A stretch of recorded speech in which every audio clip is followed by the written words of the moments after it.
Qualche giorno fa due ragazzi, sempre di Musile purtroppo, sono stati trovati nei binari del treno che si facevano i selfie.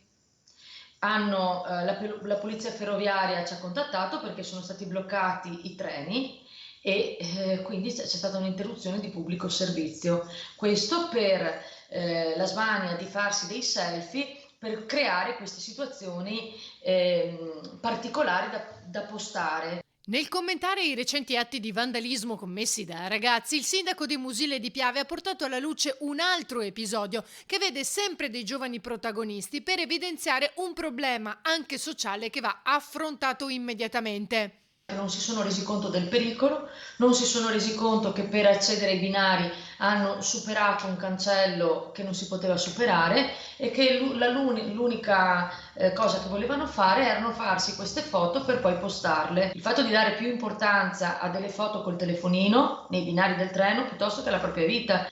Su questo bisogna lavorare, su questo bisogna ragionare, bisogna far capire ai giovani che un momento di disattenzione, una bravata, non diventa più una bravata, può trasformarsi in una tragedia. L'appello va anche alle famiglie. Cercare di parlare e di spiegare, di non stancarsi mai nel farlo, perché non abbiamo alternativa. Noi dal canto nostro, come istituzione, in collaborazione con la scuola, cercheremo di attivare dei percorsi, insomma anche avvalendoci di psicologi, come già abbiamo fatto per il bullismo, ma lo faremo anche per altre questioni, cercando di instillare i giusti valori della vita e soprattutto di far capire, come ho detto prima, che un minuto ti cambia la vita e te la distrugge.